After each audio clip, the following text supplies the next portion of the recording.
रामपाल माजरा जी।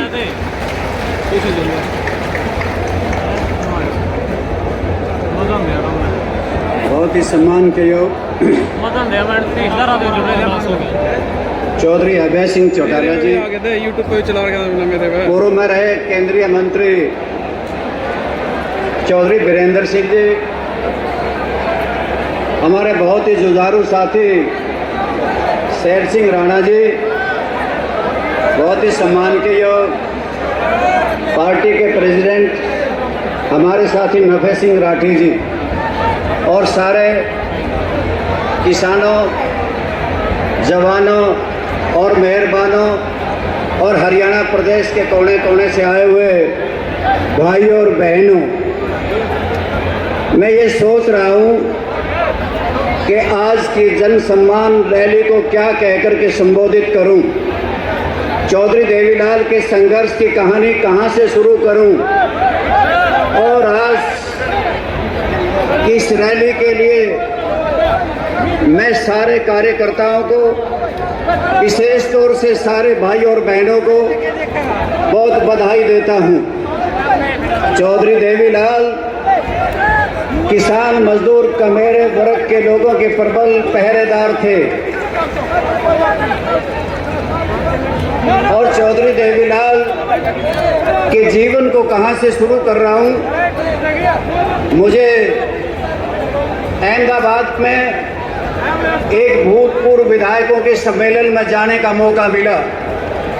अपने अपने सूबे के पूर्व विधायक आए थे, बहुत बड़ा सेमिनार था, मुझे बोलने का मौका मिला। अपने अपने राज्यों की प्रस्तुति कर रहे थे। मैंने कहा मैं उस हरियाणा प्रदेश से आया हूं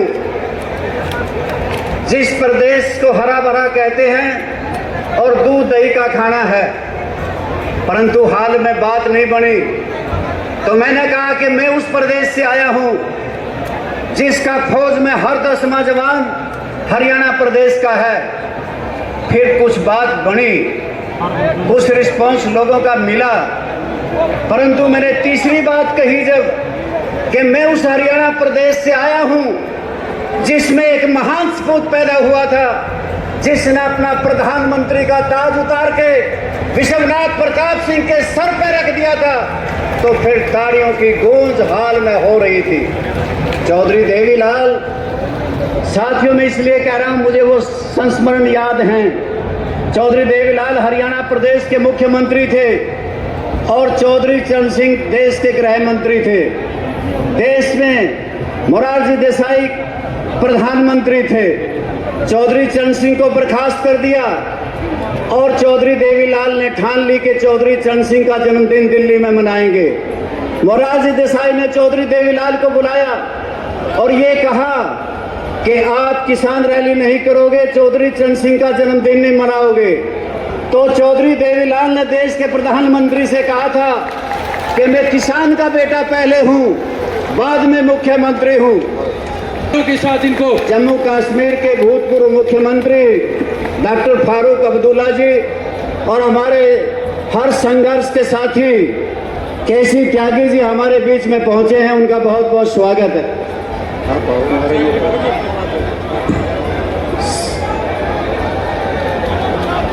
साथियों, मैं ये कह रहा था कि चौधरी देवीलाल ने ये कहा कि मैं किसान का बेटा पहले हूं, बाद में मुख्यमंत्री हूं। लाखों किसानों को लेकर के दिल्ली में चौधरी चरण सिंह का जन्मदिन मनाऊंगा। गोट क्लब पे रैली हुई थी, उस रैली में लाखों लोग जुड़े थे और देश में परिवर्तन हुआ था। मोरारजी भाई की सरकार गई थी और चौधरी चरण सिंह इस देश के प्रधानमंत्री बने थे।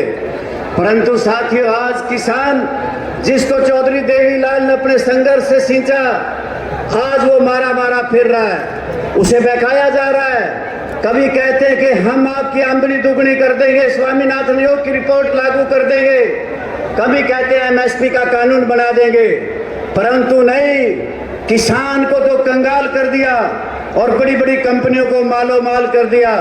फसल बीमा जैसी योजनाएं लागू कर दी। चौधरी देवीलाल ने हरियाणा प्रदेश बनाया था और भारतीय जनता पार्टी ने इस प्रदेश को जलाया, साथियों, मैं इसलिए कह रहा हूं कि हरियाणा प्रदेश के रक्षक ही बक्षक बन गए हैं। बाढ़ खेत को खाती है। आज मास्टरों के बिना स्कूल हैं। आज हरियाणा प्रदेश में डॉक्टरों के बिना अस्पताल हैं। आज हरियाणा प्रदेश में जल बिन जल घर हैं और आज बिजली बिन बिजली घर हैं। आज हरियाणा प्रदेश में बिजली के बिल फुल हैं और बिजली गुल है। साथियों, आज हरियाणा प्रदेश की दुर्दशा कर दी कि गरीबी बढ़ रही है और नौजवान हरियाणा प्रदेश को छोड़ करके हमारी नौजवानी जा करके इंग्लैंड में, अमेरिका में, ऑस्ट्रेलिया में अपना पेट भरने का काम कर रही है, दलालों में चक्करों में फंस रही है। आज हरियाणा प्रदेश बेरोजगारी में नंबर 1 का सूबा बन गया है। साथियों, जब चौधरी देवीलाल ने 1986 में न्याय युद्ध शुरू किया था, वर्तमान हालात थे। आज भी हमारे बीच में बड़े बड़े नेता विराजमान हैं। आज संविधान को बने और संविधान सभा के लिए 75 वर्ष पूरे होने पे डिस्कशन तो हुई, परंतु हमारे पास सामने चुनौतियां हैं। सबसे बड़ी चुनौती किसान बचेगा नहीं बचेगा, संविधान बचेगा नहीं बचेगा, नौजवान बचेगा या नहीं बचेगा। आने वाला चुनाव चुनौतियों भरा है और जहां पे हमारे पास जितना बड़ा भाईचारा था वो हमारा भाईचारा बचेगा या नहीं बचेगा।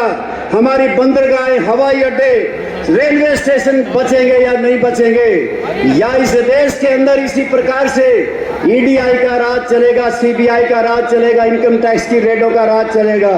साथियों, मैं इसलिए कह रहा हूं, आज फिर से साथियों, जननायक चौधरी ओम प्रकाश जी चौटाला पहुंचे हैं। हर आदमी ओम प्रकाश जी चौटाला का जोरदार स्वागत करें, नारे लगाए, अभिनंदन करें, अभिवादन करें। चौधरी ओम प्रकाश चौटाला जिंदाबाद। किसान मजदूर की आवाज चौधरी ओम प्रकाश चौटाला जिंदाबाद। लौह पुरुष चौधरी ओम प्रकाश चौटाला जिंदाबाद। किसान कमेरे की आवाज चौधरी ओम प्रकाश चौटाला जिंदाबाद। हिंदुस्तान के शेर चौधरी ओम प्रकाश चौटाला जिंदाबाद। इंडियन नेशनल लोकदल पार्टी जिंदाबाद। जब तक सूरज चांद रहेगा, जब तक सूरज चांद रहेगा,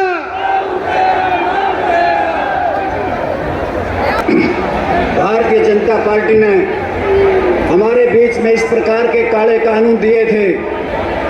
सारे काले कानूनों को देख किसान तिल मिलाए दिल्ली के चारों तरफ डट के बैठ गए, बच्चे, बूढ़े और जवान। 700 से ज्यादा किसान मारे गए। जब किसान निहार रहा था, निगाहें फैला फैला करके देख रहा था कि कोई नेता हमारे पक्ष में आएगा, तो मात्र अभय सिंह चौटाला ही तो थे जिसने हरियाणा की विधानसभा से ठोकर मार करके एमएलए पद से इस्तीफा दे दिया था। मैंने उनको विशेष तौर से इस बात के लिए बधाई देनी है, फिर से किसानों का झंडा इलाहाबाद में आपने लहराया था और 4000 किलोमीटर की पद यात्रा करके आपने हरियाणा प्रदेश के कोने कोने से इन किसानों और मजदूरों को जोड़ने का काम किया। आज लगे हाथ, मैं जब देश की पार्लियामेंट के सामने एक बार हम गए, हमने चौधरी देवीलाल का वहाँ पे स्टैंप स्टैचू लगा देखा, तो मेरे दिल से अरमान अपने आप निकले कि धन्य चौधरी ओम प्रकाश जी चौटाला, जिनकी मेहनत की वजह से जिस सम्मान के पात्र चौधरी देवीलाल थे, आपने उनको वही सम्मान दिलवाया। मरणोपरांत राजघाट के ऊपर चौधरी देवीलाल की समाधि बनवाने का काम किया। साथियों, आज फिर से 1986 जैसे हालात हैं। आज जरूरत है इस बात की हम सब इकट्ठे हो जाएं और खटारा सरकार को यहाँ से चालू करने का काम करें और जब नया जन्मदिन आए दोबारा से 1 बरस के बाद, हम नई सरकार के साथ मिलन हो। इन्हीं शब्दों के साथ चौधरी देवीलाल को नमन करते हुए और आप सबका अभिनंदन और अभिवादन करते हुए आपको बहुत बहुत धन्यवाद करता हूँ और विदाई चाहता हूँ। धन्यवाद।